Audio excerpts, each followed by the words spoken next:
ನಮಸ್ಕಾರ. ನಾನು ಇವಾಗ ಮಧ್ಯಾಹ್ನದಿಂದ ಲಾಗ್ ಶುರು ಮಾಡ್ತಾ ಇದ್ದೀನಿ. ಈಗ ಅಡುಗೆ ಮಾಡ್ತಾ ಇದ್ದೀನಿ. ಅನ್ನ ಸಾಂಬಾರೆಲ್ಲ ಆಯಿತು. ಇವಾಗ ಬೆಂಡೆಕಾಯಿ ಫ್ರೈ ಮಾಡ್ತಾ ಇದ್ದೀನಿ. ಬೆಂಡೆಕಾಯಿನ ಫ್ರೈ ಮಾಡ್ತಾ ಇದ್ದೀನಿ.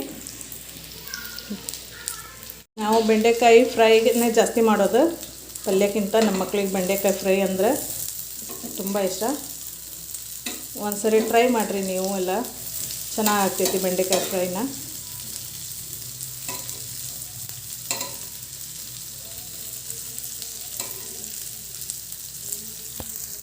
ಈ ಬೆಂಡೆಕಾಯಿ ಫ್ರೈ ಆದರೆ ಅಡುಗೆ ರೆಡಿ ಆಯಿತು. ಇವತ್ತಿನ ಸ್ಪೆಷಲ್ ಇದು ಬೇಳೆ ಸಾರು, ಅನ್ನ, ಬೆಂಡೆಕಾಯಿ ಫ್ರೈ. ವಿಡಿಯೋನೂ ಮಾಡಿದೆ ಭಾಳ ದಿವಸ ಆಯ್ತು. ವಿಡಿಯೋನೂ ಮಾಡೋಕ್ಕಾಗಲಿಲ್ಲ. ನನಗೂ ಸ್ವಲ್ಪ ಕಾಲು ನೋವಾಗಿತ್ತು. ಇಲ್ಲಿ ಮನೆ ಹಿಂದುಗಡೆ ಸ್ವಲ್ಪ ಕಾಲು ಜಾರಿ ಕಾಲಿಗೆ ಪೆಟ್ಟಾಗಿತ್ತು. ಹಾಗಾಗಿ ವಿಡಿಯೋನೂ ಮಾಡೋಕ್ಕಾಗಲಿಲ್ಲ. ಆಮೇಲೆ ವರಮಹಾಲಕ್ಷ್ಮಿ ಹಬ್ಬದ ದಿವಸನೂ ವಿಡಿಯೋ ಮಾಡ್ಲಿಕ್ಕೆ ಆಗಲಿಲ್ಲ. ನನಗೆ ಕಾಲು ನೋವು ಇತ್ತು ಸ್ವಲ್ಪ. ಹಂಗಾಗಿ ಹಾಗೆ ನಾವು ಸುಮ್ಮನೆ ಸಿಂಪಲ್ಲಾಗಿ ಪೂಜೆ ಮಾಡ್ಕೊಂಡ್ವಿ.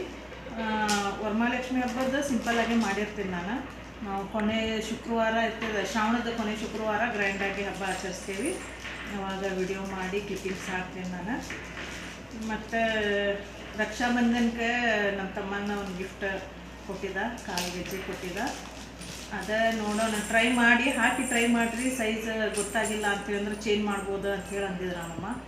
ಅದಕ್ಕಾಗಿ ಅದನ್ನು ಇಷ್ಟು ದಿನ ಆಯ್ತು ಕೊಟ್ಟ, ಅದನ್ನು ಟ್ರೈ ಮಾಡಿಲ್ಲ, ಹಾಗೆ ಇಟ್ಟಿದ್ದೆ. ಅದಕ್ಕೆ ಇವತ್ತು ಅದನ್ನಾರ ಮಾಡೋಣ, ಟ್ರೈ ಮಾಡಿ ಸೈಜ್ ಸರಿ ಇರಲಿಲ್ಲ ಅಂತಂದ್ರೆ ಮತ್ತೆ ಚೇಂಜ್ ಮಾಡ್ಕೊಂಡಾರ ಬರೋಕ್ಕಾಗ್ತೈತಿ ಅಂಥೇಳಿ ಈಗ ಅದ ತೊಗೊಂಡು ಕುತ್ಕೊಂಡಿದ್ದೇನೆ. ಸೈಜ್ ನೋಡೋಣ ಅಂಥೇಳಿ. ಕಾಲ್ಗೆಜ್ಜೆ ಇತ್ತು ನನ್ನ ಮೊದಲಿಂದ ಒಂದು ಇತ್ತು ಚೈನ. ಅದು ಸ್ವಲ್ಪ ಕಪ್ಪಾಗಿತ್ತು, ತೊಳೆದು ಹಾಕ್ಕೊಳ್ಳೋಣ ಅಂಥೇಳಿ ತೆಗೆದಿಟ್ಟಿದ್ದೆ ನಾನು. ಹಾಕಿರಲಿಲ್ಲಾಗಿತ್ತು. ಆದರೂ ಇದೊಂದು ಹೊಸ ಚೈನ್ ಕೊಡಿಸಿದ್ದಾರೆ. ನೋಡ್ತೇನೆ ಈಗ ಅದನ್ನು ಟ್ರೈ ಮಾಡಿ ಸೈಜ್ ಕರೆಕ್ಟ್ ಇದ್ರೆ ಇಟ್ಕೋತೀನಿ, ಇಲ್ಲ ಅಂತಂದ್ರೆ ಅದನ್ನು ಹೋಗಿ ಚೇಂಜ್ ಮಾಡ್ಕೊಂಡು ಬರ್ತೀನಿ. ನೋಡಿ ಯಾಕೋ ಸ್ವಲ್ಪ ಸಣ್ಣದಾಯ್ತೇನೋ ಅಂಥೇಳಿ ಅನ್ನಿಸ್ತೈತಿ. ಇಷ್ಟು ಮೇಲೆ ಐತದ. ಇಲ್ಲರೂ ಇರಬೇಕಿತ್ತದು, ಒಂಚೂರು ಸ್ವಲ್ಪ ಇಲ್ಲಿ ಬರಬೇಕಿತ್ತು. ಜಾಸ್ತಿ ಮೇಲೆ ಆಯ್ತ ಅಂಥೇಳಿ ಅನ್ಸಾಕತ್ತೈತೆ ಏನೋ. ನೋಡ್ತೀನಿ, ಇಲ್ಲ ಚೇಂಜರ ಮಾಡ್ಕೊಂಡು ಬರ್ತೀನಿ.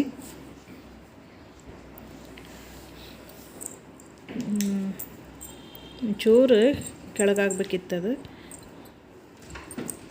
ನೋಡ್ತೀನಿ, ಹೋಗಿ ಚೇಂಜ್ ಮಾಡ್ಕೊಂಡು ಬರ್ತೀನಿ. ಇನ್ನೊಂದು ಚೂರು ದೊಡ್ಡದು ತೊಗೊಂಡು ಬರಬೇಕದು. ಇದು ಮೊದಲಿನ ಗೆಜ್ಜೆ ನಂದು ಹಳೇದ. ಅದನ್ನು ತೊಳಿಬೇಕಂತೇಳಿ ತೆಗೆದಿಟ್ಟಿದೆ. ಅದು ತೊಳೆಯೋಕ್ಕೂ ಆಗಲಿಲ್ಲ, ನಾನು ಹಾಕ್ಕೊಳ್ಳೂ ಇಲ್ಲ, ಹಂಗೆ ಇಟ್ಟೇನೆ ನಾನು. ಇದನ್ನು ತೊಳೆದು ಕ್ಲೀನ್ ಮಾಡಿ ಹಾಕಬೇಕಿದ್ದು. ಡೈಲಿ ಯೂಸಿಗೆ ಇದು ಹಾಕ್ತೀನಿ. ಆಮೇಲೆ ಏನಾರು ಫಂಕ್ಷನ್ ಇದ್ದಾಗ, ಹಬ್ಬ ಗಿಬ್ಬ ಏನಾರು ಫಂಕ್ಷನ್ ಇರ್ಬೇಕಾರೆ, ಇಲ್ಲ ಊರಿಗೆ ಹೋಗ್ಬೇಕಾರೆ ಅವಾಗಷ್ಟೇ ಇದು ಹೊಸದು ಯೂಸ್ ಮಾಡ್ತೀನಿ. ಡೈಲಿ ಯೂಸಿಗೆ ಇದು ಇಟ್ಕೊಂಡು ಬಿಡ್ತೀನಿ. ಇದು ಚೆನ್ನಾಗೈತಿ ಸಿಂಪಲ್ಲಾಗಿ. ಇದು ಫುಲ್ ಎಳಿ ಬರ್ತೈತಲ್ಲ, ಆ ಡಿಸೈನಿಂದ ಇದು. ಒಂದು ಕಡೆ ಕಟ್ಟಾಗೈತಿ ಇದು. ಆದರೂ ಚಲೋ ಬಂತು. ಸುಮಾರು ವರ್ಷ ಆಯ್ತು ಇದು ತೊಗೊಂಡು. ಸುಮಾರು ದಿವಸದಿಂದ ಹಾಕ್ತಾನೆ ಇದೀನಿ. ಚಲೋ ಬಂದೈತಿ ಇದು. ಡೈಲಿ ಯೂಸಿಗೆ ಇದು ಮಾಡ್ತೀನಿ. ಈಗ ಇದನ್ನು ಏನಾರು ಇದ್ದಾಗ, ವಿಶೇಷ ಹಬ್ಬ ಗಿಬ್ಬ ಇದ್ದಾಗ ಹಾಕ್ಕೊಳ್ಳೋಕ್ಕಾಗ್ತೈತಿ. ಈಗ ಸಾಯಂಕಾಲ ಆಯ್ತು. ಸಾಯಂಕಾಲ ಸ್ನ್ಯಾಕ್ಸಿಗೆ ಅಂಥೇಳಿ ಕೇಕ್ ಮಾಡ್ತಾಯಿದ್ದೀನಿ. ಮಕ್ಕಳು ಕೇಕ್ ಕೇಳ್ತಾಯಿದ್ರು. ಬೇಕ್ರಿಯಿಂದ ಎಲ್ಲ ತರೋದು ಬೇಡ, ಶ್ರಾವಣ ಇದೆ ಅಂಥೇಳಿ ನಾನೇ ಮನೇಲಿ ಮಾಡಿದ್ರೆ ಆಯ್ತು ಅಂಥೇಳಿ ಎಲ್ಲ ರೆಡಿ ಮಾಡ್ಕೋತಾ ಇದ್ದೀನಿ.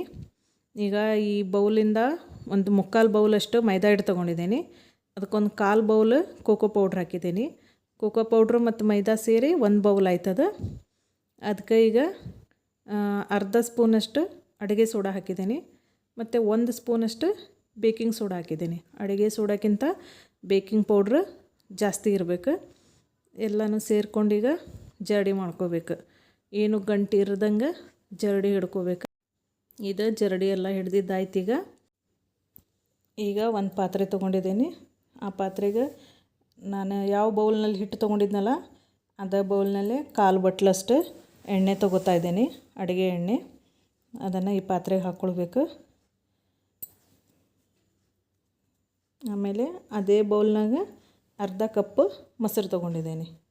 ಇದನ್ನು ಎರಡನ್ನೂ ಚೆನ್ನಾಗಿ ಮಿಕ್ಸ್ ಮಾಡ್ಕೊಳ್ಬೇಕು. ಹೀಗೆ ನೀಟಾಗಿ ಮಿಕ್ಸ್ ಮಾಡ್ಕೊಳ್ತಾ ಇರಬೇಕು. ಪೂರ್ತಿ ಎಣ್ಣೆ ಮತ್ತು ಮೊಸರು ಎರಡೂ ಸರಿಯಾಗಿ ಮಿಕ್ಸ್ ಆಗಬೇಕದು. ಅಲ್ಲಿವರೆಗೂ ಮಿಕ್ಸ್ ಮಾಡ್ಕೊಳ್ತಾ ಇರಬೇಕು. ಆಮೇಲೆ ಇದಕ್ಕೆ ಒಂದು 3/4 ಬೌಲಷ್ಟು ಸಕ್ಕರೆನ ಪುಡಿ ಮಾಡಿಟ್ಕೊಂಡಿದ್ದೆ. ಆ ಸಕ್ಕರೆ ಪುಡಿನ ಹಾಕಿದ್ದೀನಿ. ಇದನ್ನು ಮೊಸರು ಮತ್ತು ಎಣ್ಣೆ ಜೊತೆ ಚೆನ್ನಾಗಿ ಮಿಕ್ಸ್ ಮಾಡಬೇಕು. ಸರಿಯಾಗಿ ಮಿಕ್ಸ್ ಮಾಡಿಕೊಂಡು ತಿರುಗಿಸ್ತಾನೇ ಇರಬೇಕಿದು.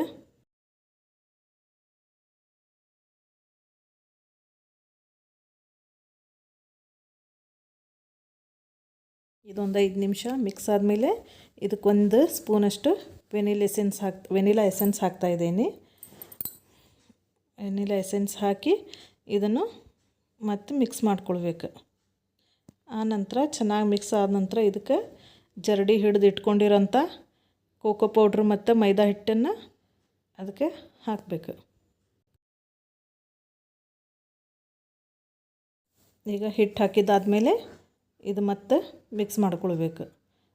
ಚೆನ್ನಾಗಿ ಮಿಕ್ಸ್ ಮಾಡಬೇಕು. ಒಂದು ಗಂಟಿಲ್ದಂಗೆ ಸರಿಯಾಗಿ ಮಿಕ್ಸ್ ಮಾಡ್ಕೊಳ್ಬೇಕು. ಇದು ಮಿಕ್ಸ್ ಆದ ನಂತರ ಈಗ ಇದಕ್ಕೆ ಇಲ್ಲಿ 1 ಕಪ್ ಹಾಲು ತೊಗೊಂಡಿದ್ದೀನಿ. ಅದನ್ನು ನಾನು 1 ಕಪ್ ಪೂರ್ತಿ ಹಾಕಿಲ್ಲ, ಸ್ವಲ್ಪ ಹಾಲು ಹಾಕ್ಕೊಂಡಿದ್ದೀನಿ. ಸ್ವಲ್ಪ ಹಾಲು ಹಾಕ್ಕೊಂಡು ತಿರುಗಿಸ್ಕೊಳ್ತಾ ಇರಬೇಕು. ಒಂದೇ ಸರಿ ಹಾಲು ಹಾಕಿಬಿಟ್ರೆ ಅದು ತೆಳ್ಳಗಾಗೋ ಚಾನ್ಸ್ ಇರ್ತೈತಿ. ಅದಕ್ಕಾಗಿ ನೋಡ್ಕೊಂಡು ಹಾಲು ಹಾಕ್ತಾ ಹೋಗ್ಬೇಕು. ಈಗ ನಾನು ಒಂದು ಸ್ವಲ್ಪ ಹಾಲು ಹಾಕಿ ಇದನ್ನು ತಿರುಗಿಸ್ತಾ ಇದ್ದೀನಿ. ಇದು ಮತ್ತೆ ಸ್ವಲ್ಪ ಗಟ್ಟಿ ಅನ್ನಿಸ್ತಾ ಇದ್ದರೆ ಇದಕ್ಕೆ ಮತ್ತೆ ನಾನು ಸ್ವಲ್ಪ ಹಾಲು ಹಾಕ್ತೀನಿ. ನೋಡಿ, ಹಾಗೆ ಹಾಲು ಹಾಕ್ಕೊಂಡು ಅದಕ್ಕೆ ಎಷ್ಟು ಬೇಕೋ ಅಷ್ಟು ಹಾಲನ್ನು ಹಾಕಿ ಈ ಹದ ಬಂತೀಗದು ಇಷ್ಟಕ್ಕೆ ಬರಬೇಕದು. ಭಾಳ ತೆಳ್ಳಗೂ ಆಗಬಾರ್ದು, ಭಾಳ ಗಟ್ಟಿನೂ ಆಗಬಾರ್ದು. ನಾನಿಲ್ಲಿ ಬೇರೆ ಪಾತ್ರೆಗೆ ಸ್ವಲ್ಪ ಎಣ್ಣೆ ಹಚ್ಚಿ ಅದಕ್ಕೆ ಒಂಚೂರು ಮೈದಾ ಹಿಟ್ಟು ಹಾಕಿ ಎಲ್ಲ ಸವರ್ಕೊಂಡು ಇಟ್ಕೊಂಡಿದ್ದೆ. ಈಗ ಆ ಪಾತ್ರೆಗೆ ನಾವು ರೆಡಿ ಮಾಡಿರುವಂಥ ಈ ಮಿಕ್ಸನ್ನು ಆ ಪಾತ್ರೆಗೆ ಹಾಕ್ತಾಯಿದ್ದೀನಿ. ಈಗ ನಾನಿಲ್ಲಿ ಒಲೆ ಮೇಲೆ ಒಂದು ಕುಕ್ಕರ್ ಇಟ್ಟಿದ್ದೆ. ಅದು 10 ನಿಮಿಷ ಮೊದಲೇ ಬಿಸಿಗಿಟ್ಟಿದ್ದೆ ನಾನು. ಈಗ ನಾನೇನು ಬ್ಯಾಟರ್ ಮಾಡಿದ್ನಲ್ಲ ಆ ಪಾತ್ರೆನ ಕುಕ್ಕರ್ನಲ್ಲಿ ಇಡ್ತಾಯಿದ್ದೀನಿ. ಇಟ್ಟು ಅದನ್ನು ಮುಚ್ಚಿಟ್ಟು ಬಿಡ್ಬೇಕೀಗ. ಏನು ವಿಸಿಲ್ ಏನೂ ಹಾಕಿಲ್ಲ ನಾನು, ಹಂಗೆ ಮುಚ್ಚಿಟ್ಟಿದ್ದೀನಿ. ಲೋ ಫ್ಲೇಮ್ ಒಳಗೆ ಒಂದು 30ರಿಂದ 35 ನಿಮಿಷ ಹಾಗೆ ಇಟ್ಬಿಡ್ಬೇಕು ಅದನ್ನು. ಈಗ ಲೋ ಫ್ಲೇಮಲ್ಲಿ ಇಡ್ತಾಯಿದ್ದೀನಿ. ಈಗ 35 ನಿಮಿಷ ಆಯ್ತು. ಈಗ ಚೆಕ್ ಮಾಡ್ತಾಯಿದ್ದೀನಿ. ಒಂದು ಸ್ಪೂನ್ ಹಾಕಬೇಕು ಅದರೊಳಗೆ. ಸ್ಪೂನ್ ಹಾಕಿದವಾಗ ಸ್ಪೂನ್ ಈಗ ಏನೂ ಅಂಟ್ಕೊಳ್ಳಿಲ್ಲ ಅಂತಂದ್ರೆ ಇದು ಕರೆಕ್ಟಾಗಿ ಬೆಂದೈತಿ ಅಂಥೇಳಿ. ಈಗ ಇದನ್ನು ನಾನು ಗ್ಯಾಸ್ ಆಫ್ ಮಾಡ್ಕೊಂಡಿದ್ದೀನಿ. ಇದನ್ನು ತೆಗೆದು ತಣ್ಣಗಾಗಕ್ಕೆ ಬಿಡ್ತಾಯಿದ್ದೀನಿ. ಈಗ ನೋಡಿರಿ ಎಷ್ಟು ಸ್ಪಾಂಜಿಯಾಗಿ ಬಂದೈತೆ ಅಂಥೇಳಿ ಕೇಕ್. ಭಾಳ ಚೆನ್ನಾಗಿ ಬಂದೈತಿ. ಈಗ ನೋಡಿರಿ, ಈಗ ನಮ್ಮದು ಊಟ ಎಲ್ಲ ಆಯ್ತು.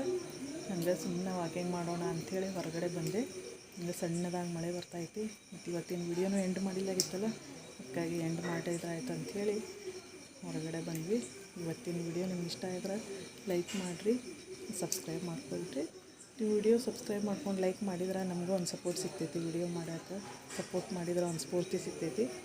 ಪ್ಲೀಸ್ ವಿಡಿಯೋನ ಲೈಕ್ ಮಾಡಿ ಸಬ್ಸ್ಕ್ರೈಬ್ ಮಾಡ್ಕೊಳ್ಳಿ. ಮತ್ತು ಮುಂದಿನ ವಿಡಿಯೋದಾಗ ಸಿಗ್ತೀನಿ. Good night.